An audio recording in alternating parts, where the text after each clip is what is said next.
Alright folks, a quick video. I've been holding my tongue with regards to the Manchester United Erik ten Hag situation, but no more. The amount of stupidity you come across is unbelievable. I just watched a video with Andy Goldstein and Jason Cundy, and Andy Goldstein, oh my god, he's saying he wants Ten Hag to stay because he's won 2 trophies in 2 years and the league form will come. Right? Okay, the league form is terrible, he said, but the league form will come. He's had the job for 2 years. Yes, 2 trophies in 2 years. Last season, United were in Europa. They were by far the strongest team in Europa, and they basically bowed down and just gave it. Yeah, it was just absolutely awful when it came down to it. And the FA Cup last season, they were in the final against City. They had a chance to stop City from winning the treble, and they barely showed up.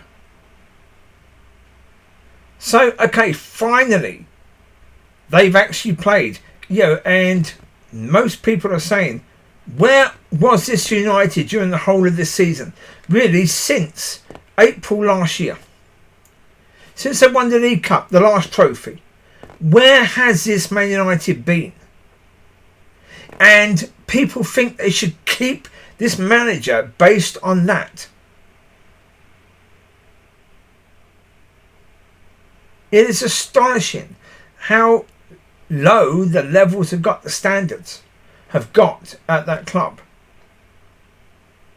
That even Ten Hag himself is talking about it as if he's a fantastic manager because he won the Carney Cup last season. He failed at the FA Cup when there was a chance to stop City from winning the treble. The team that last won the treble was Manchester United, and there was no pride at all in the club, in the manager, in the club last FA Cup. But this one, to stop City winning the treble, really? No, this one is because Ten Hag was in the papers that he's basically lost his job. Okay? And also in this one, you had certain players realising it could be their very last game for Manchester United. This includes Rashford, Varane, obviously, Casemiro, even though he wasn't actually playing, Amrabat. He had a good game. Again, it could be his last game. Evans could be his last game. Aaron Wan-Bissaka, people have been saying they think he'll be gone. So again, his last game for United. Scott McTominay tried to sign last season. So potentially his last game for United. So, yeah, they actually bothered. They put in a blinking effort, and they did. I imagine that those players are knackered. It's the hardest they've worked in, God, at least 14 months. The hardest they've worked. Well, again, Rashford was dropped from the England team because he's been so incredibly poor. And the manager, again, the manager's plan was basically to do an Ollie.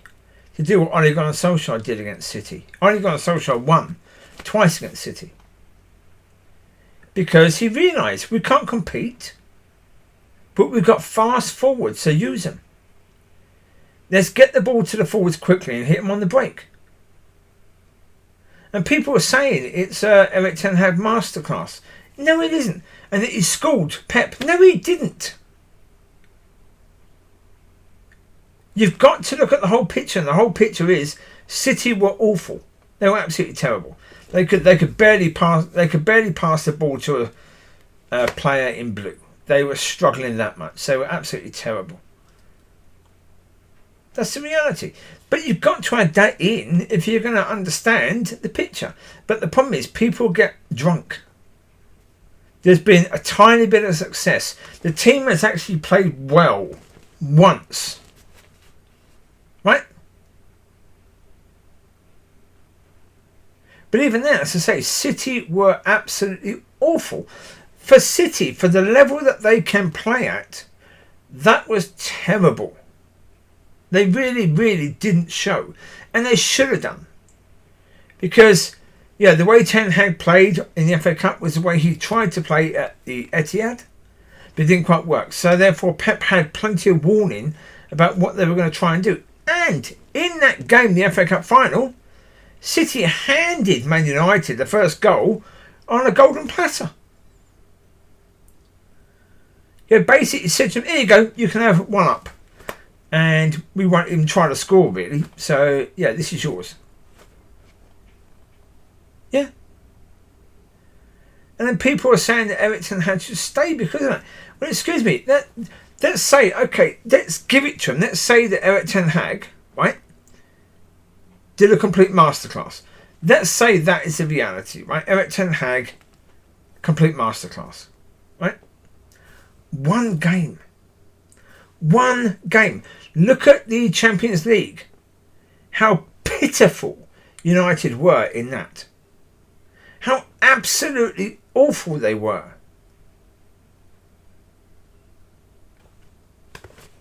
Yeah, come on. Ten Hag should have been sacked.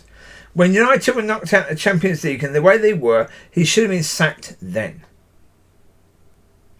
That was the time to say, okay, if we don't sack this manager, we're not going to get top four. Right? It was obvious. And again, all season, they've been complaining, saying, oh, the excuse is injuries. The excuse is injuries. Excuse me, the FA Cup. They had, how many of the players that started in that game were players that came back from long-term injury? One. The rest of the players have pretty much been available for most of the season who were playing in that. So this whole idea that injuries were the reason why United couldn't perform was utter rubbish. Utter and total rubbish. They lucked in the FA Cup. They lucked in, and the manager lucked in massively. They were given a goal out of nothing. Right, just handed the first goal. City didn't learn from it. They were still trying to find the quick players. And City didn't learn. And City going forward were absolutely woeful. Compared to City how they normally were. I mean, even last FA Cup, City weren't great, but United were worse. This one, City were even worse. Even worse. And again, that you can't plan that. That's complete luck. If City had turned up and were playing anywhere near the level where they could play, they still would have won that match easily. Easily. But you had De Bruyne, you had Bruno, I can't remember what his surname is. Rodri was playing poorly, Foden was playing poorly. Even Haaland wasn't very good. I mean, he hit the crossbar, but apart from that, didn't really do anything. And it was all around that team. They were quite poor. Decision making was poor. The passing was poor. The sharpness was poor. They just weren't really in the game at all. Their head wasn't in it. Now, a lot of people have said, and I think they're right, maybe they celebrated a bit too much at winning the Premier League 4 times in a row. Yeah.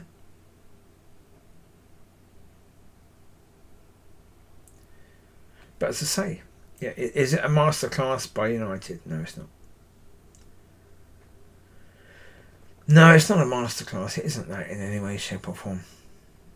No. Put it this way.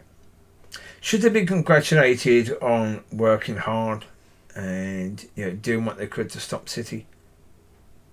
Because, okay, even City at 30%. Normally, if United hadn't turned up and tried, City at 30% would still have beaten them. So, okay, congratulate them for not being absolutely, completely awful as they have been for the whole of the season. But again, you don't keep a manager based on one game.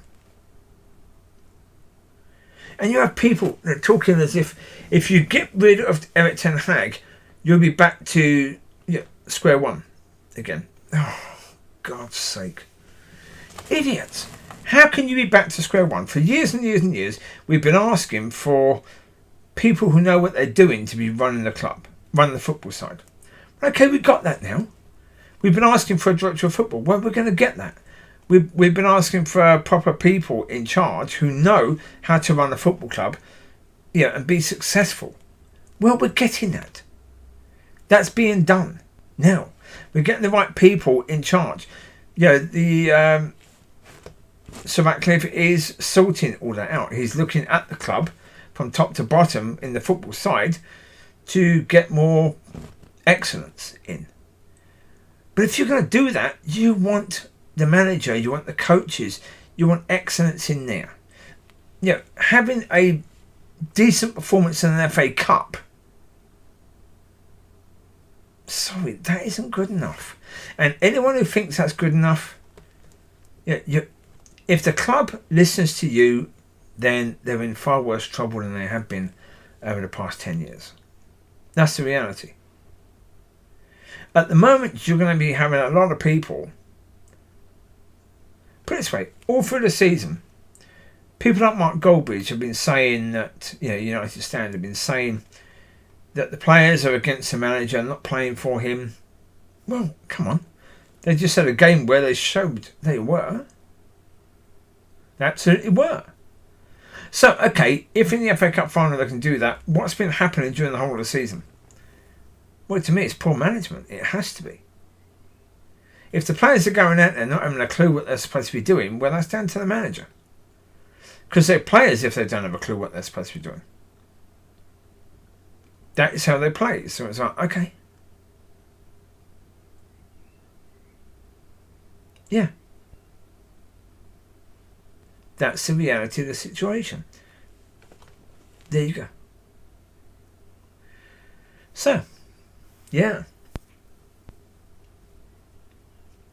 Yeah, it annoys me when I see that because, as I say, it is the same as a church. When standards lower so much and where you're not allowed to speak truth because someone could be offended. And so, instead we pretend that really 3 out of 10 is 10 out of 10 fantastic. Then come on. No, that is not the case, is it really? Not in any way, shape or form. That is not the case. We don't need to be doing things that way. It's not going to help the club in the end, and it's not going to help the fans who are going to only see incredibly poor football next season if we still have the same manager involved. Because he's been clueless. Ever since winning the Carney Cup, he's been clueless. Absolutely clueless. He lucked in against City. That was it. But okay, he lucked in. Good. But as I say, even the broken clock can be right twice a day. So, there you go. To me, it's... if you can't see the whole picture, if you're not prepared to even try to see the whole picture, then shut up. But it's not on places like TalkSport with Andy Goldstein and Jason Cundy. Jeez, the crap that these people talk. Absolute crap. Anyway, there you go. This is a new video, by the way, and yeah, I have to do more because I made the mistake of deleting the drive, formatting the drive that had all the stuff in it, like all the videos that I use. All the silent videos. Deleted the whole lot. And so, yeah. All fun and games. So there you go. You take care. God bless. I'll speak to you soon. Have a fantastic week ahead. And, yeah. Be prepared to see the whole picture. Well, it's better to see truth, full truth, than basically think that half of the picture is absolute truth. It isn't. It's better to have the whole picture. So there you go. You take care. God bless. I'll speak to you soon. Be a blessing, be blessed, and have a fantastic week ahead. Bye.